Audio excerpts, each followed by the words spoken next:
Alyssa is going to explain what she did. Alyssa, go ahead. So I did the inverse of 0.8.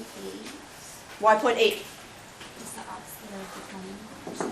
Okay, yep, it's the other side of 20%. Okay, great. Which is equal to 0.84.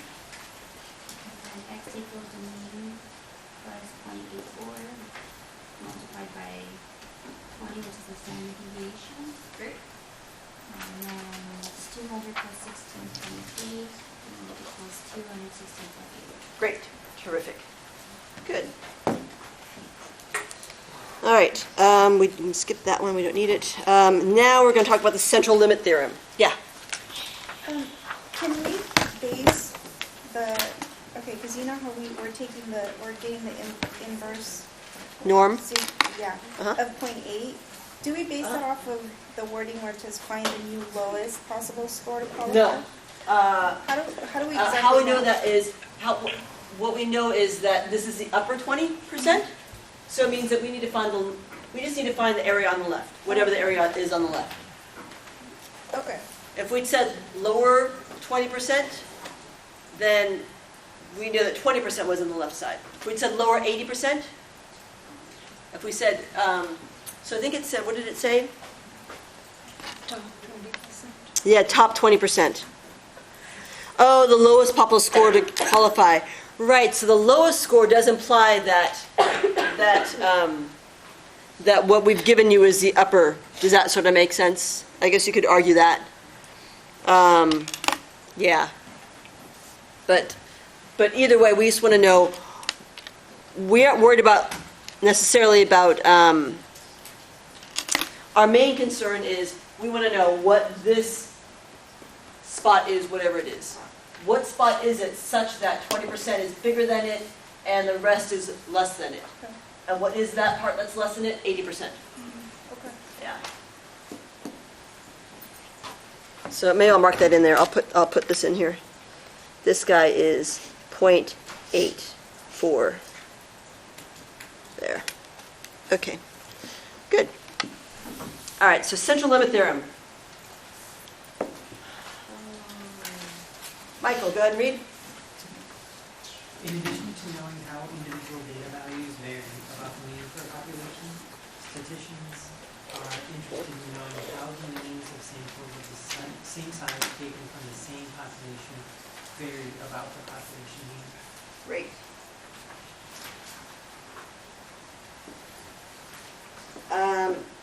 So we've talked about many different types of, there's a lot of different distributions out there. We've only talked about two.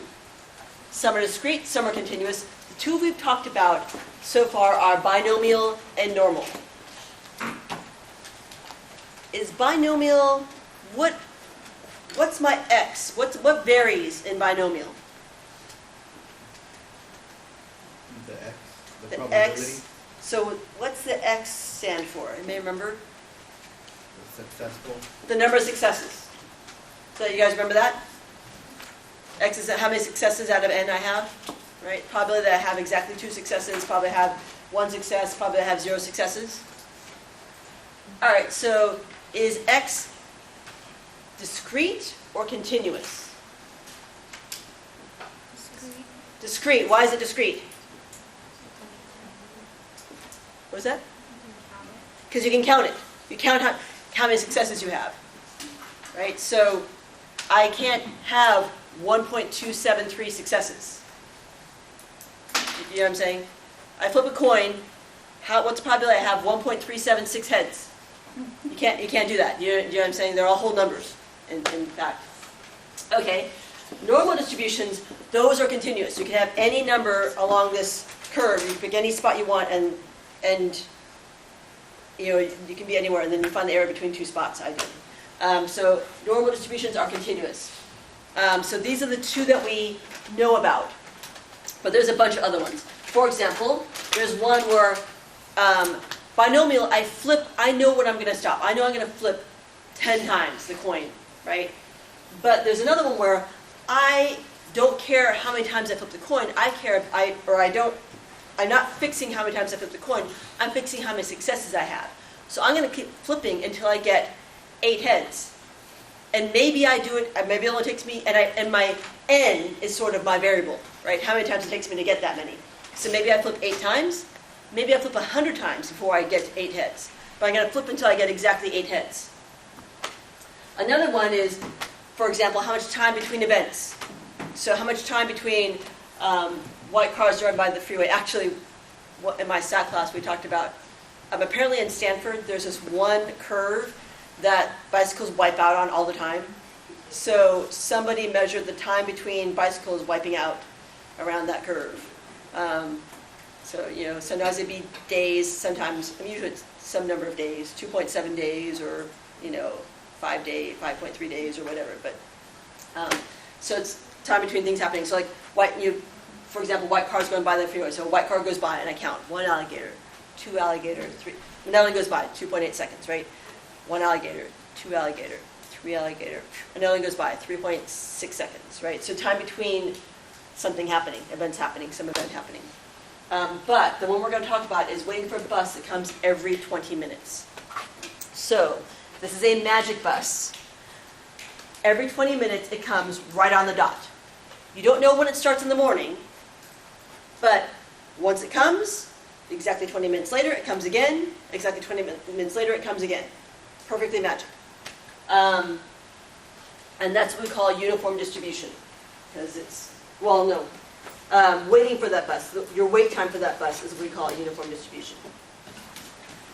So here is the idea of uniform distribution. What's the least amount of time I wait for the bus? I could show up and boom, it'll come right there. I wait 0 time, you know, I don't wait at all. Or I can get really lucky and I get there and it just left. So I have to wait almost 20 minutes for it to come again. And any one of these possibilities are equally likely. I could wait any amount of time in here from 0 to 20, all with equal, uniform likeliness.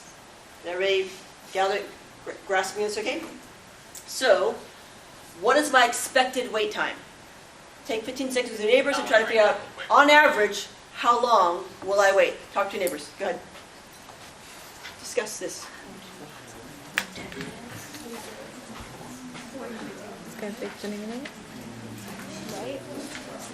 20, right? Yeah. Because it's every 20 minutes. It's going to be 20 minutes. Yeah. So your expected wait time is... Yeah.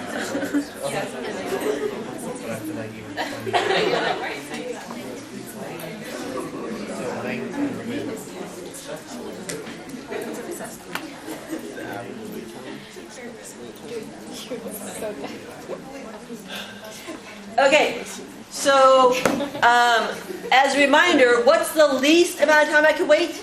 0. What's the most amount of time I'm going to wait? 20. So the average time better be between those two numbers. Yeah, 10. What'd you guys get? 10, great. On average, you're going to wait 10 minutes.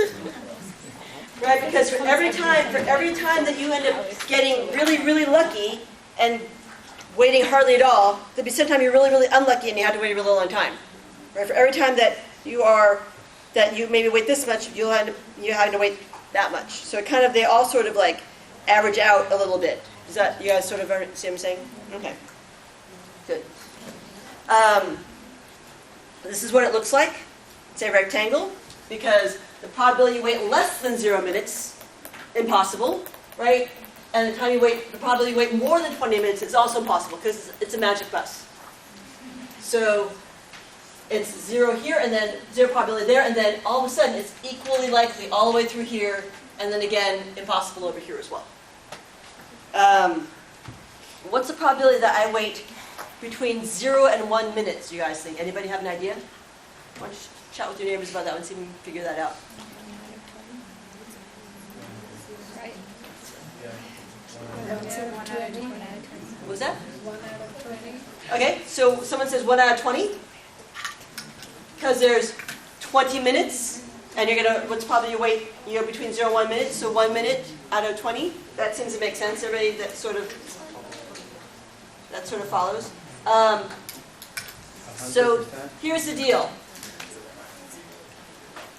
Remember our quiz? area under a curve is the same thing as probability. My curve in this case is a rectangle. How do you find the area of a rectangle? Length. Length times width? Good. So, first of all, what's the area under the curve for any probability distribution? 1, 100%, right? So I know that my length times my width always has to equal 1. Everybody on board with me on that part? Okay, great. How long is this rectangle? 20. So if it's 20 long, then 20, okay, so let's start from the beginning. Length times width equals my area. So it means that my length being 20 times my, we'll make it height. Length times height. Does that seem okay? Because it's length. So 20 times my height has to equal my area, which is 1. What's my height have to be? How do I solve for height? Divide both sides by 20. So that means that my height needs to be what? 1 over 20. In other words, since my length times my height has to equal 1, they need to be reciprocals of each other. If this is 20, that has to be 1 over 20. If my length was 10, what would be my height? 1 out of 10. Good. If my length was 12, what would be my height? My length was 12. Allie, what would be my height?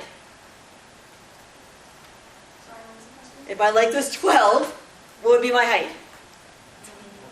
1 out of 12. Makes sense? Because my length times my height have to equal 1. So here my height is 1 out of 20. And if I'm looking from 0 to 1, here's 1. 0 to 1 is this much here. What's the width of this rectangle? 1. What's the height of this rectangle? 1 over 20. And so my length times my height is equal to 1 over 20. Now you guys find the probability. I went between 5 to 10 minutes. Find it on your handouts. Here's 5.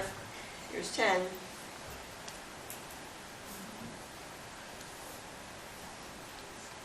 Find this.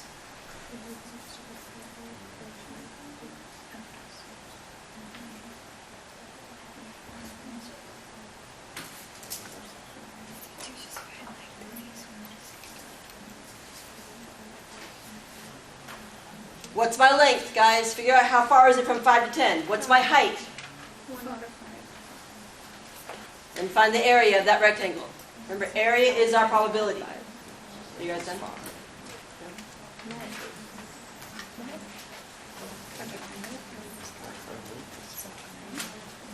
The probability is what?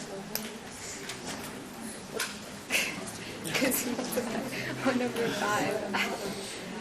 5. Because look, length times height, the length is 1 over 5. Sorry, the height is 1 over 5, and the length is 12. Yeah, so 1 over 5 is 5 is what? Yeah. Right, or am I losing it? Yeah, look. 5 over 5, which is 1. It's probably wrong. I don't even know what I said.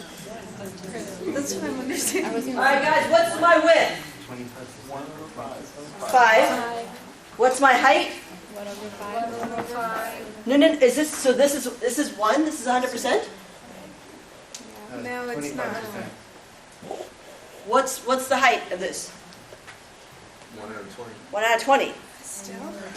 Yeah, the whole thing is my possibility, so the whole thing has a height of 20, 1 over 20. I'm only looking at part of the whole. Do you guys understand what I'm saying? So the height of this rectangle altogether is 1 out of 20. The entire rectangle is 1 out of 20. So That never changes. 5 out of 20 is the answer. 5 out of 20. Length is 5. 1 out of 20. 5 5 over 20, which is 1/4, or 0.25, a fourth. Which kind of makes sense, right? This looks like it's like a fourth of the whole thing. That red part looks like it's the fourth of the whole amount. The whole thing is 1. Yeah, I'm glad we clarified that. Anybody, do you guys need a second to check with your neighbors? Okay.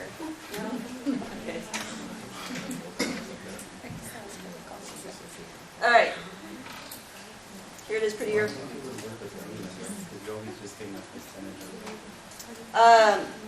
So again, the area under the rectangle has to equal what?